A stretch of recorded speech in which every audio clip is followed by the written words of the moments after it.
そんなに可愛いですか？ごめんなさいだとしたらな、嬉しい。沖縄の大学に通う歌者森田圭太です。よろしくお願いします。はい、森田圭太さん。はい。先日ついに、50本ショート動画アップロードしました。はい。それで今回は再生回数のランキングをやっていこうかなと思います。はい。直近で上げたやつとかはどうしても再生回数が過去のものより伸びなかったりとかはするんですけど、10月22日段階で再生回数が多いトップ5を各 SNS ごとにやっていこうかなと思います。はい。では早速ですが TikTok の方から第5位三振の花、17200回再生ですね。 SNS がインスタグラム、YouTube、TikTok って上げてって、やっぱり TikTok の方が再生回数は多い傾向にあるんですけど、三振の花が17200回もあったと。歌自体はすごくいつもよくやるやつで、なおかつ人気な曲なので、やってても楽しかったなっていう曲ではありましたね。結構得意な曲でもある。個人的には苦手です。苦手なんだ。はい。なんで？ポップス曲が正直苦手意識が勝手にあるっていう。やっぱりそういうポップスよりは民謡とか古典の曲の方が比較的得意だよね。そうですね、比較的そっちの方が。なるほど。ということで三振の花第5位でした。そして第4位島唄、こちらは23400回再生。どうですかこの歌自体は？でもさっき言ったポップスの中では、島唄はどちらかではちょっと得意だと思ってるんですよ。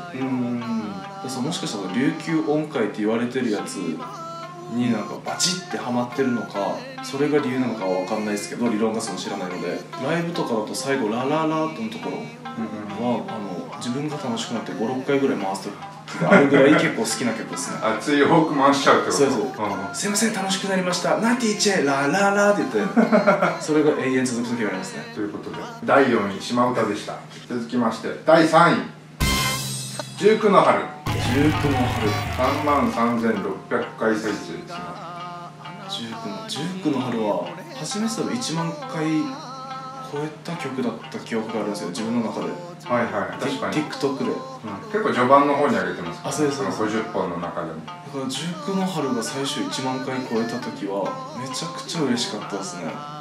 19の春確かリクエスト曲だった気がするんですよね。確かにそうか。でリクエスト曲で出して結構すぐにパーンって1万回いったんで、なんかどちらかといえばがっつり民謡でもなくポップスでもないみたいなイメージの音楽を聴いただけだと。確かに結構新しめの、最初はバンドとかで演奏されてるような曲だった気がするんですけど、ということで第3位19の春でした。続きまして第2位はいさようさん、はいさようさん72100回再生。急に数字が飛びましたね。そうですね、倍以上ですね。どの曲も沖縄の曲じゃないですか基本的に。だからやっぱり沖縄の曲ってそんだけ日本にも誇れるし世界にも誇れる音楽だなっていう。この今ランキング2位までしか聴いてないですけど、まだ確かにここ4曲全て沖縄の曲ですからね。実際これはやりやすいですか？昔から民謡とかじゃないジャンルとしてはわりかしやりやすい方の曲ではあります。なんか一説によると志村けんの変なおじさんとかもどっちが先かわかんないけどオマージュしてるんじゃないかみたいな説もあるんですよ。変なおじさんわかりますか？変なおじさんはさすがにわかります。じゃあちょっと変なおじさんやってみてもらっていいですか？おじさんだから変なおじさん変なおじさんだから変なおじさんだふんだ。なるほどなるほど、すごいちゃんと知ってるんだ。何してるの？ということで第2位はいさようさんでした。続きまして、栄えある第1位久高まんじゅう集です。まんじゅう集、こちら81600回再生ということですね。結構コアなところの民謡がバズりましたね。そうですね、エイサーの有名曲っていうことになるのかな。そうですね、でも多分イメージとしてはエイサーよりも、コメント欄にも書かれてたんですけど、オズワルドさんがそのサンプリングというか螺旋っていう曲の中で多分林の部分、兵士の部分が切り抜かれて、それで多分もともとちょっと聞いたことあるのかなっていう、結構コメント欄でもそのコメントがたくさん見れたので、確かにあの曲で全国的な認知というかそういうの獲得してますよね。オズワルドがオリジナルだと思ってたみたいな方とかもいらっしゃったし、確かに多かったですね。元ネタあるんだみたいな感じでしたね。どうですかこの曲は。1本目の動画で話してるんですけど、沖永良部島っていう島にはエイサー部っていう部活があって、で自分はそこで3年間三振を弾いてたんですけど、あれが2曲目に入ってるんですよ。実はあの曲と出会ったのって三振を始めたての頃で、なるほど。そこからずっと弾き続けてたので、なんか本当にその始めたての頃の曲が今こうやってもう何年経つの、6年7年ぐらい後にこうやって SNS を活用した時に数字が8万回っていう回数になって、ちょっとなんか自分の中ではしびれるものがあるというか。確かに、じゃあそういう意味ではやっぱ馴染みがすごくある、その分歌いやすかったりとか慣れてたりとかっていうのもこの再生数に反映されてるかもしれないですね。確かにそうかもしれないですね。ということで TikTok 再生回数ランキングでした。同じように Instagram、YouTube と続いていこうかなと思います。はい、結構変わりますよ。それでは Instagram の再生回数トップ5。第5位、和田摘みの木。この人の考え曲です。和田摘みの木は結構序盤の方の曲ですよね。私が挙げたのは和田摘みの木は最初知らなかったんですけど、でも同じこの奄美群島ということでなんかちょっと近しいものを勝手に感じて、その曲を聴くにあたってだんだん好きになってきて、曲の練習するしない関係なくプライベートでも音楽を流すぐらい自分が好きになった曲ですね、和田摘みの木は。やっぱはじめ千歳さんと生まれも近いから耳なじみもいいのかな。多分もしかしたらそういうのあるのかもしれないですね。ああいう歌い方で本当に全国的なヒットを出した数少ない歌手の一人ではありますから、民謡独特の賭けみたいなのも入ってくるし、個人的にすごく勉強になるような声だったり技術だったりとか、本当尊敬できる歌だな、歌手だなっていう風に感じましたね。はい、ということで第5位和田摘みの木でした。続きまして第4位、ウェイバックホーム。すごい急に沖縄から離れた韓国これはSNS とかで結構流行ってる曲ということで、逆に三振で沖縄風に歌ってみるとどうなんだろうみたいな感じでやってみましたけど、やってみた感じどうですか？そのポップス系あまり得意じゃないっていう話にはなるんですけど、また、あの曲はやりやすいプラス歌ってて楽しかったですね。YouTube もそうですし TikTok とかでもよく流れてくる曲なので耳なじみがすごくあったのと、タンタンタンタンタンタンみたいな、あのリズム感がすごい乗りやすい、気持ちいいっていうのがあって、すごい楽しみながら撮ることができましたね。それこそじゃあポップスと沖縄風の歌い方みたいなのの新しい掛け合わせみたいなのをちょっと感じることができた曲かもしれないですね。はい、ということで第4位ウェイバックホームでした。はい、続きまして第3位、こちらはね、なんと TikTok と同じです。19の春。すごい。19の春強いですね。強いですね。皆さんあれなんですかね、もしかしたら19は通り過ぎた方が多いから思い出してるんですかね、19の春で。わかんないですけど。ということです。はい。はい、第3位19の春でした。第2位メロディー。玉置浩二さんのメロディーです。メロディーもそれこそ和田摘みの木と同じような感じで、最初カラオケとかやってメロディー歌えないよみたいな言われたことあったんですけど、その時に正直メロディーって知らなくて、曲を落とし込む段階というか勉強する段階で聴いてたらまたメロディーもめちゃくちゃハマってしまって、今では自分のカラオケのお箱に入れるぐらい。実際この沖縄っぽい歌をはめる時になんかやりやすかったりとかやりにくかったりとかありますか？沖縄風にやるのはやりやすいですね。その技法じゃないですけど、じゃあ例えばグイーンとか掛けとか言われるものを入れやすいだったり、あとはその、ビブラート的なもの、ゆっくりの曲だとロングトーンが自然と多くなるので、やりやすくはありましたね、この琉球っぽい沖縄っぽい歌い方でっていうのは。なるほど。ということで第2位メロディーでした。はい。続きましてインスタグラムの再生回数ランキング第1位は可愛くてごめん。可愛くてごめん。ハニーワークスさんの可愛くてごめん。ここで入ってくるんだ。TikTok ではね、トップ5にランクインもしていない曲ですけど、ここで第1位ですね。いや確かにあれ可愛くてごめんに関しては大学に行ってもこうやっぱ友達とかに「おチュッ」ってよく言われるようになって。ああ、いじりで。そうです。